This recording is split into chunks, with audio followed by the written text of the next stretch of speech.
Hello, welcome or welcome back to Sapling Tarot. My name is Imogen and today I'm going to talk to you about books. I have been really struggling to film this video for some reason. The words just seem to be quite elusive, so I apologise in advance if this is maybe a little bit all over the place, but I just want to sit down and chat with you. Over on Blue Sky, I have been, for the last month-ish, I've stopped now because I've kind of run out. I've been doing the esoteric book challenge, which is sharing books that you recommend in the kind of esoteric, occult, witchy sort of space. But yeah, so I thought that I would maybe just build on, because the idea of the thing was just it was just book covers, you didn't have to say anything, which I found a really nice low barrier to entry. I know that a lot of people found it really irritating to just share books with no context, no explanation, no nothing. If I had to try and come up with a coherent thought all the time, it simply wouldn't have happened. So I did I don't know, in the upper 20s of different books from my bookshelves, but I did think that I would come and give just a little bit more a little bit more than just the covers here in a video. So all that being said, I will jump into it. These first two you will have seen if you've been here from the start, which is very few of you. In my very first video, which was a VR to Kelly Bear's 54321 Tarot, I think I pulled both of these out. So I'm going to start with, I'm not going in chronological order, the order will make sense in a moment. But this, I'm kind of going in chronological order. Anyway, not the point, Imogen, no one cares. All of Our Stories by Beth Maiden, the Little Red Tarot guidebook, is essentially blog posts from the now defunct, I think maybe, Little Red Tarot blog, which was a huge gateway for me in terms of learning things about tarot. I also did the alternative tarot course alongside, maybe, or just after doing my tarot diploma. If you are a beginner tarot reader, please know that I find it really funny that I did a tarot diploma. You don't need a tarot diploma to be a tarot reader. Professional, amateur, personal, fortune telling, psychospiritual, anything, you don't need it. I did it because I have emotional baggage around allowing myself to just do self-study and just learning from various different resources. I, particularly at the beginning of this sort of learning tarot properly thing, I had some wounds and in order to deal with them I went down a tarot diploma route. You don't have to. Tangent to one side, I also did the Little Red Tarot alternative tarot course, which I do recommend. You don't need it, you don't need any course. I just really like Beth's way of explaining things. I share their values, I share a lot of things, and it was a really nice thing, particularly after learning this quite rigid traditional way of learning.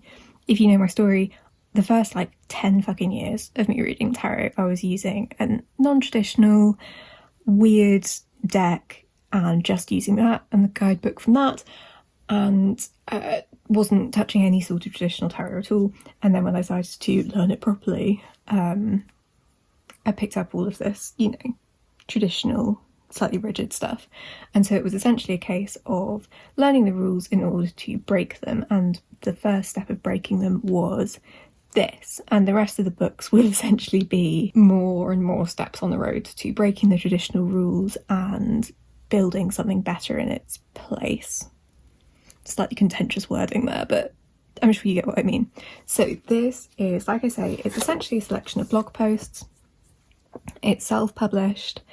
It's very kind of bite-sized chunks. Let me find a per minor arcana. So we've got some very bite-sized chunks. We've got like a nice little subheading for each thing, and then you've got like one, okay, so you've got like 2.5 pages per thing. When I bought this was like a pay what you can type situation.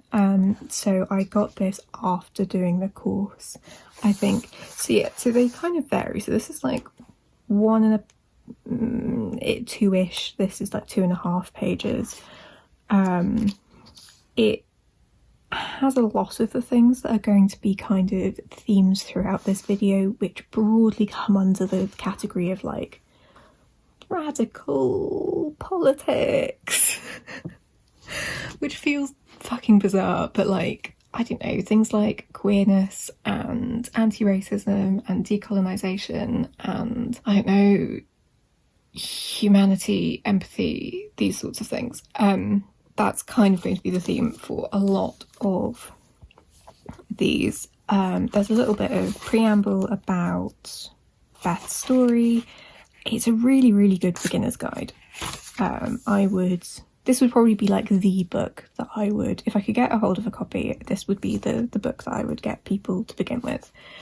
It's just, yeah, nice little kind of taster chunks, but with the very kind of compassionate humanist?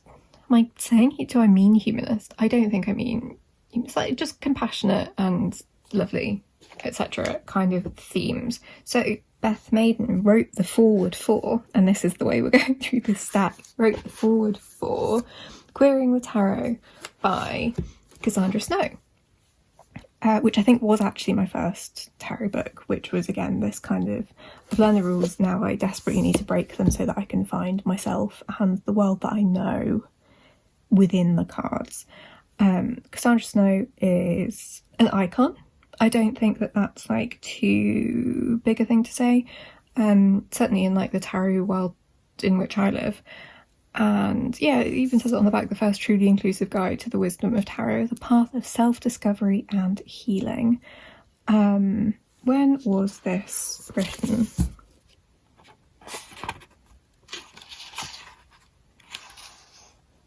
"2019. Oh my god, it's not even that long ago. Right. So this, it's pretty much what it says on the tin. It is kind of a furthering of the Little Red Tarot guidebook, and even more kind of overt about what it's driving at, what it's getting at about the queerness of tarot and the kind of the anarchy of queerness. And what does it mean to queer something? It's, someone made a queering astrology book. I really hope someone's writing a queering astrology book.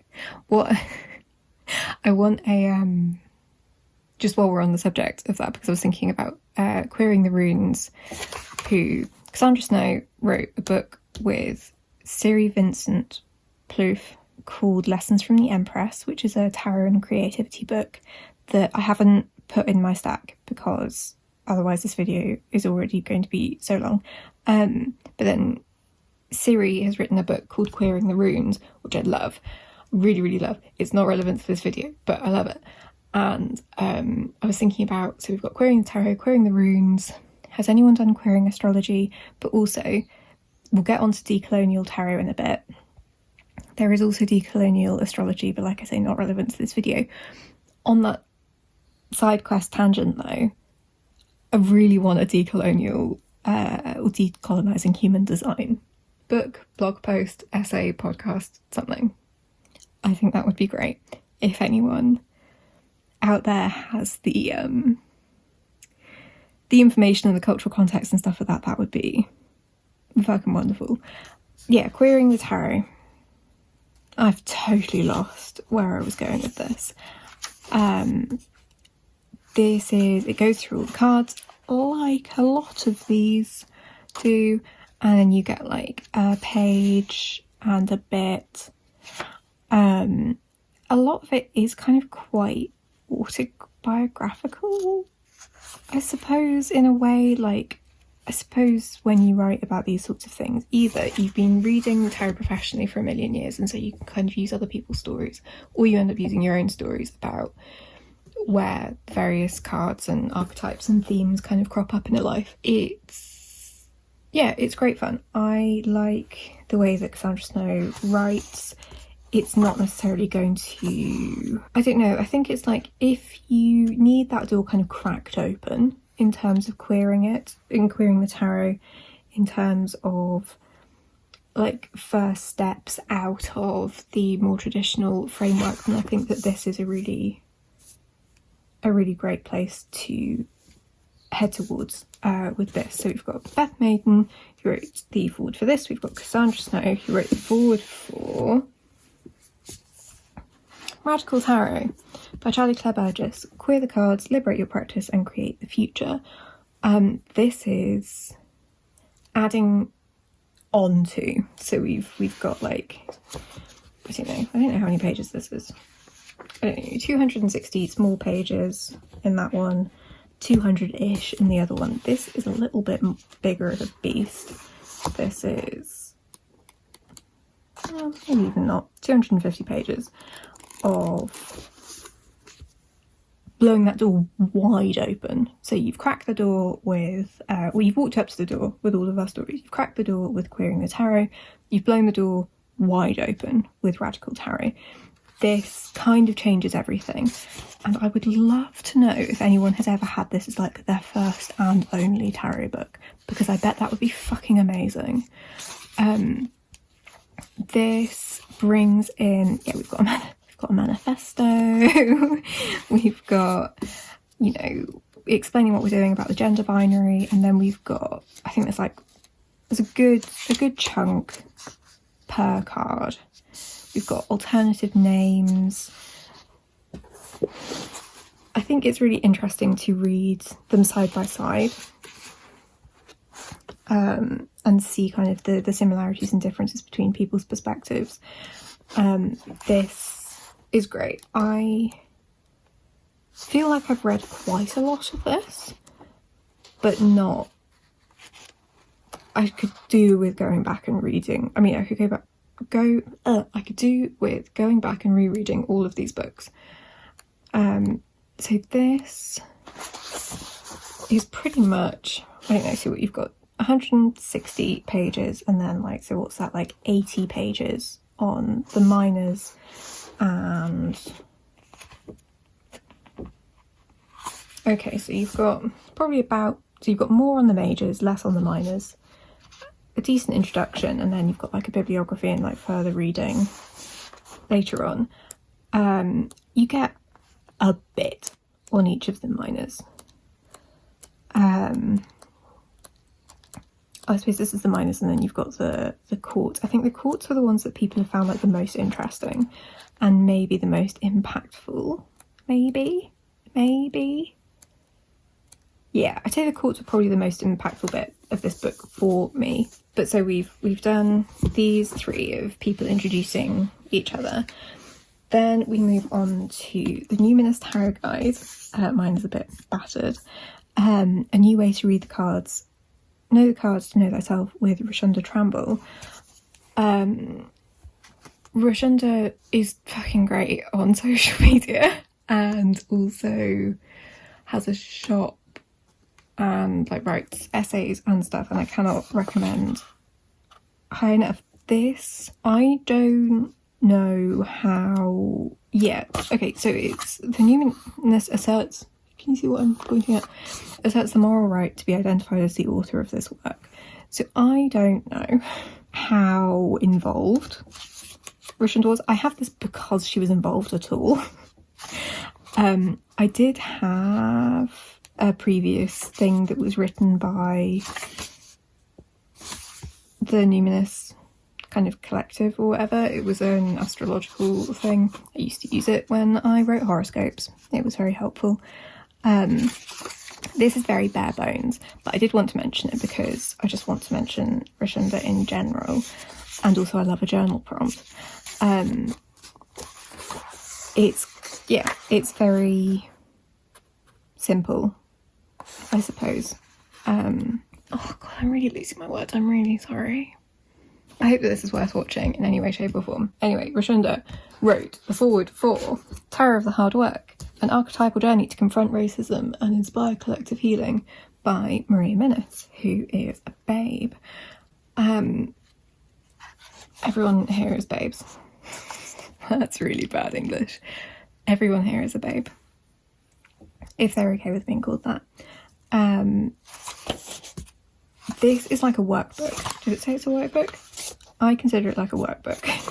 Maria just dives straight in with her like really like distinctive signature writing style.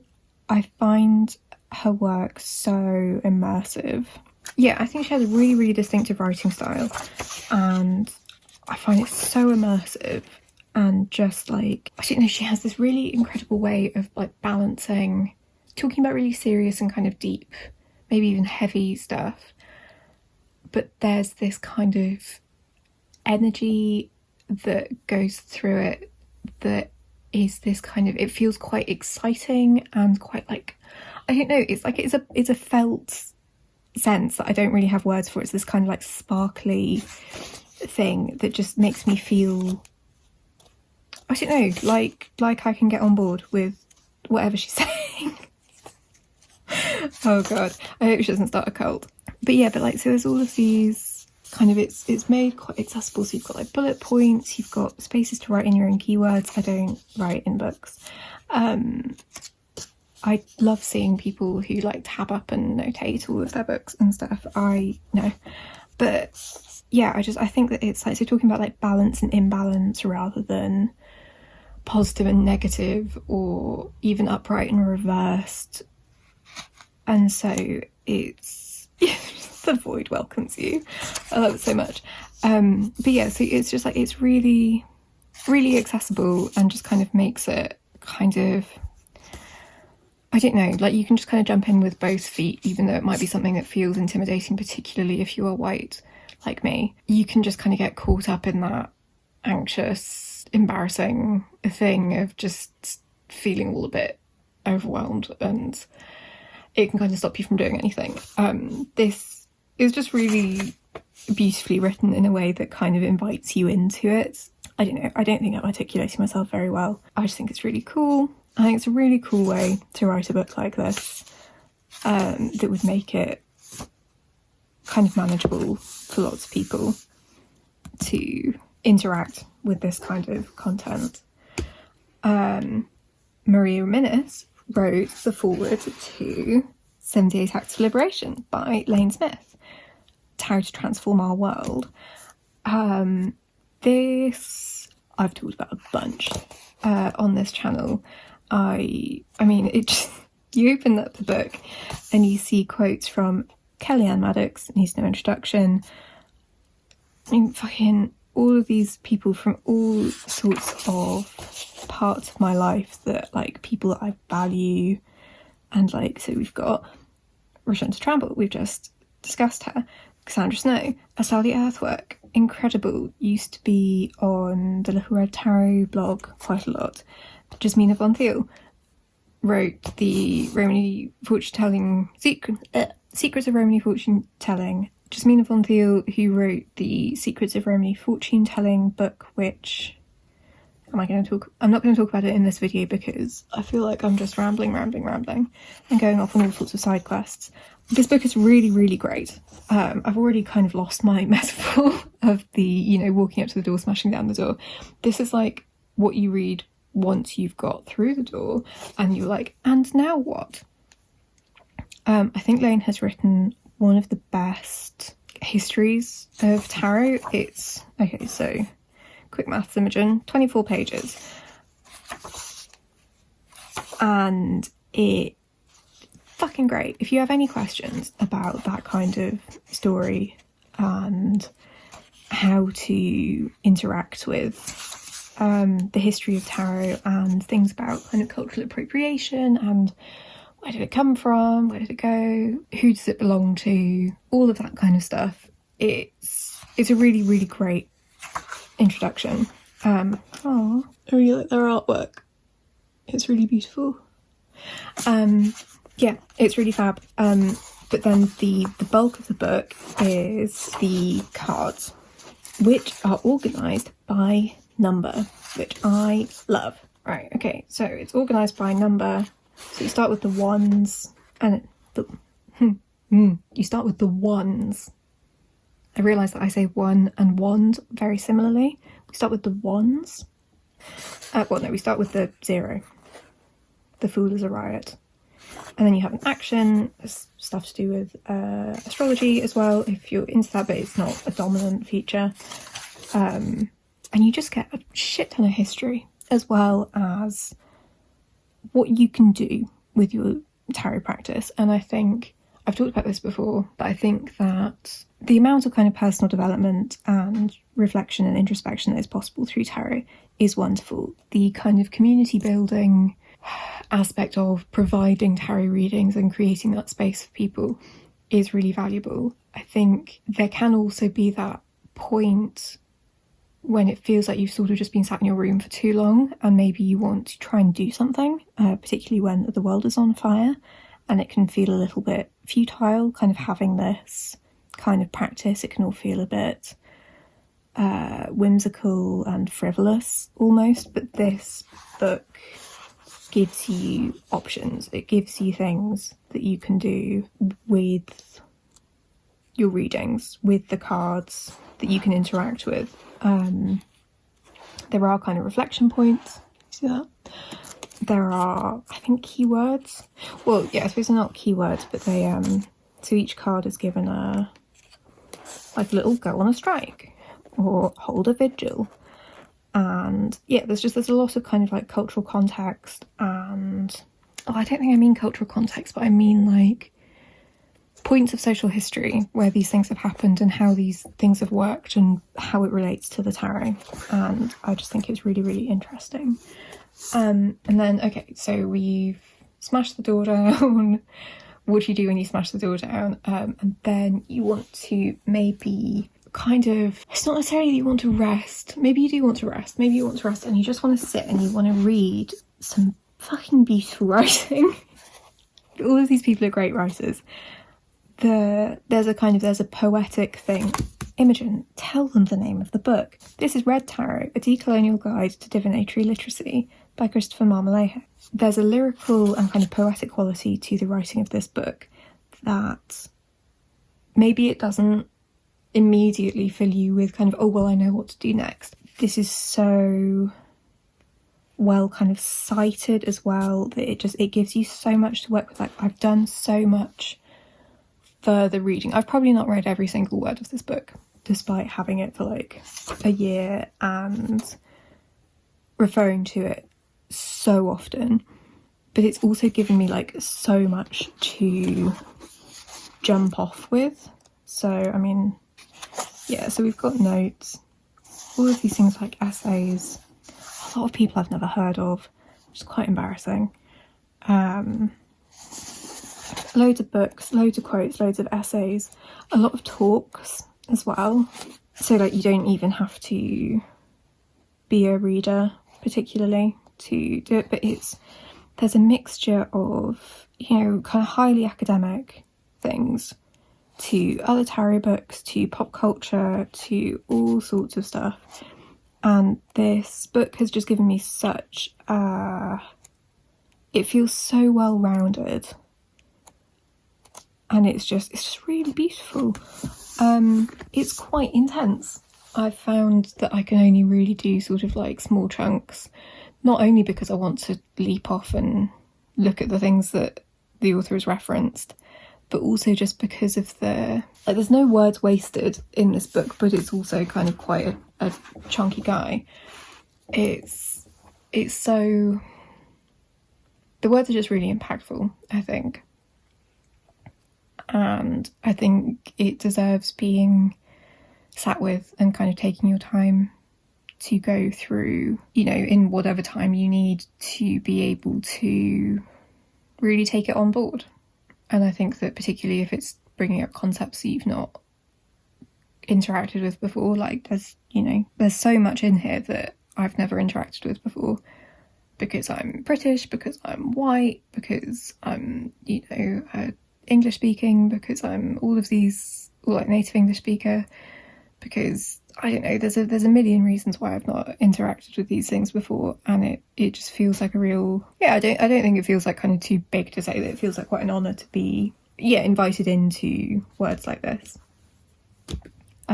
So yeah, that's my physical book stack. Certainly of the radical ones, also with an honourable mention for my newest one, which I haven't started yet, Finding the Fool, because fuck it, all my friends have it, and I am just really excited to, because I'm just there again. Yeah, I'm really excited to have a look at it. I haven't read it, so I can't tell you anything about it beyond I'm a big fan of Meg. I think I shared one of their podcast episodes fairly recently from Call Your Coven, and I really like the tarot spreads that they share online and their newsletter and stuff, so I'm really excited to read this. Moving on to the kind of other side of Tarot on Earth, A Practical Approach to the Cards by Tom Benjamin, which is a Kelly Bear Made Me Do It purchase in order to learn how to read pip decks. I haven't done all of this. The font size cracks me up. It's just a really fun, sort of light-hearted, but also, so it's kind of a workbook. You could fill it out. Like I say, I don't tend to fill these things out. But also Tom has a perspective that aligns with my whole thing that has led to the previous books that I've shown you. So this is the main book that I've used for learning how to read pip decks, along with, please hold caller. Okay, so along with Cartomancy in Folk Witchcraft by Roger J. Horn. Oh, no, don't do that. I just want to show you the front. This was really fun. It's not a super long book. How many pages is it? 205. Okay, maybe it is longer than I thought it was. The combination of these two books together, I had a great time. Do I think that I'm a super confident and proficient Marseille reader? Probably not. Did I enjoy learning about it? Absolutely. I've said it before and I'll say it again. One of my favourite parts about tarot is that you never know it all and you're an eternal student. And this was just really interesting. There's a lot of stuff about history. It's not like this is definitely how you do the thing. It's more of this is historically how people have maybe done this, and it's up to you, babe. And it was really fun, and it got me more interested in playing cards in general, because that was it. I got this at the same time as Tarot on Earth, because I wanted to learn Marseille, and instead I pivoted and decided to start reading playing cards instead. But that was very fun. I feel like holistic tarot needs no introduction. I, like everyone and their mother, really rate Bennabelle's teaching style, Bennabelle's writing style, all of that. I cannot actually say that I've read all of this.